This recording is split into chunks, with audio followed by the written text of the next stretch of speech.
To easily drain liquid from canned peas, corn, or beans, use a regular potato masher. You can cover it with a lid of a suitable size from takeaway hot drinks, coffee, or tea. Take a long wooden spatula, a metal dishwashing sponge, and an office rubber band. Connect them all together and you'll be able to clean the bottom of a thermos in just a few minutes. To make perfect syrniki or cottage cheese casserole, you need to strain the cottage cheese through a sieve. But it takes a long time and it's tedious. Use a meat grinder. And here is the perfectly smooth soft cottage cheese which makes the syrniki turn out even better. If ham has dried out a bit after standing on the holiday table, don't worry. It's very easy to fix. Put the ham in a suitable container, pour milk over it, and leave it for 30 minutes. Then dry the slices of ham with a paper towel. This manipulation will not only restore the appearance of the ham, but also will make its taste even better than before. You can safely check it out. If you need even and beautiful slices of herring for a snack, but the fillet you've prepared is too loose, you can do the following. Put the fillet in a suitable container and pour strong tea over it. Leave it for 40–50 minutes, then dry it with paper towels. The herring becomes much firmer, and now you can even slice it thinly. When sifting flour, it often spills over and needs to be cleaned up from the table. You can avoid this by covering the glass with flour with a sieve and carefully turn it over the bowl. Now I shake the glass and the flour sifts only into the bowl, even if it's smaller in diameter than the sieve. A very easy and simple way to roll dolma.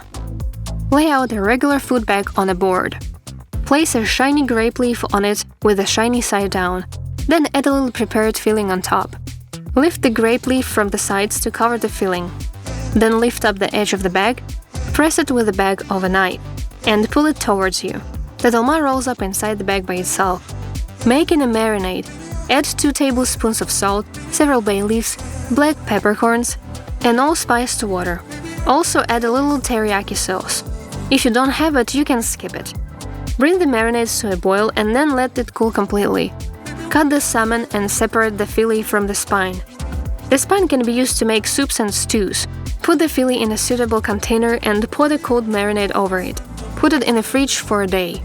Take out the marinated fish and place it on paper towels. Pat the fish dry with them on all sides. Line the bottom of a Dutch oven or deep pot with foil. Sprinkle dry rice and dry tea leaves on it. Add some ground cinnamon and dried rosemary. Mix well, and this mixture will replace the wood chips that are usually used for smoking. If you have wood chips, you can use them, of course. Then put a small foil ball in the pot and place a plate on top of it to collect all the liquid that is released. Finally, put a rack on top of the plate and place the fish on it. Cover the pot with a baking sheet and flip the lid to put a weight on top in the form of a pot with water. Put this whole setup on high heat. After 5 minutes, reduce the heat to a minimum and cook the fish for another 20–25 minutes. Afterward, without opening the lid, leave it to cool completely. This is how you get a tender, juicy and beautiful fish. And despite the fact that it doesn't have a beautiful golden smoked color, the taste of the salmon is indeed smoky. So it's not difficult to prepare hot smoked fish at home. If you want to surprise your guests, then make this simple and very original hot appetizer. Take some ground meat and add finely chopped onions and parsley. Add dried garlic and ginger, as well as some black pepper. Instead of salt, add soy sauce, but you can also use salt. Mix the meat well and divide it into small equal portions, forming small meatballs. Place them on a well-heated pan without oil. Flip the meatballs frequently so that they cook evenly on all sides, and maintain the maximum round shape. Then pour water into the pan, leaving a little in the cup for later. Add teriyaki sauce to the pan. Mix everything and cover the pan with a lid. Cook the meatballs on low heat for 10 minutes. In the remaining small amount of water, add cornstarch. Pour it into the pan in a thin stream. Stir the sauce constantly to prevent lumps from forming. When the sauce in the pan boils again, it will immediately begin to thicken. Now place boiled egg whites halves in the pan. Put 1 meatball in each half of the egg white. Heat everything together for another 3–4 minutes, constantly pouring sauce over each portion. Turn off the heat and sprinkle sesame seeds and finely chopped green onions on top of the dish. This is how you get an original, spicy, and at the same time very tender hot appetizer. As an option, you can also serve it cold, but it's much tastier and hot. Carefully remove the pieces of shell and make holes in the eggs through which you can pour out the contents. Rinse the shells thoroughly under running water. Pour hot water in a large container and add a couple of tablespoons of baking soda. Mix and place the shells in the resultant liquid for about 15 minutes. Afterward, rinse the shells again under running water and dry them well. For the dessert, take freshly squeezed orange juice, add gelatin, and let it soak.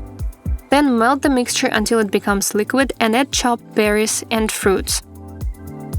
Sweeten with any syrup and add cold boiled water, mixed thoroughly. Now fill the prepared shells with the mixture and refrigerate until completely set.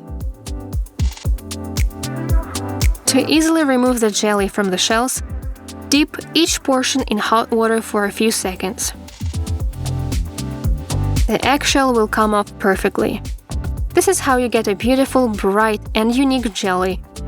Serve it in individual portions and everyone will be happy. Put mandarins in warm water at temperature of about 40 degrees Celsius and leave them for 10 minutes. After that, put the mandarins to very cold water. You can even add ice. This contrasting bath will make the sour mandarins much sweeter. To keep iceberg lettuce fresh for longer, cut off a small part of the stem. Dip or spread the cut with regular flour. Now tightly wrap it in a plastic wrap and store it in the fridge.